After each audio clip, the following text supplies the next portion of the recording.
পরে একদিন আমি তারা ডাকছি, ডাইকে আমি বললাম তুমি কি করো? কয় হুজুর আমি ঘাস, মানে প্রতিদিন ঘাস কাটি, আর ঘাস কাইটা বিক্রি করি, যা পাই তা দিয়ে সংসার চালাই।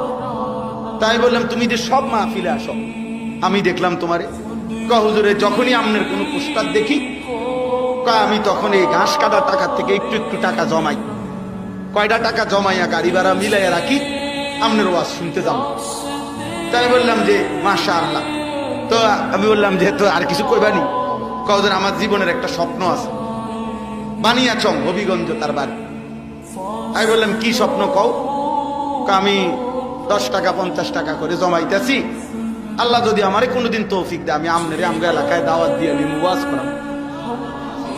পরে আমি বললাম ওহন দাঁড়া, ওহন ডেট লো, এখন নাও ডেট, আজকে তোমারে ডেট দিলাম, হাদিয়া দিতে হবে না, আমি দিমু তোমার, এটা আছে।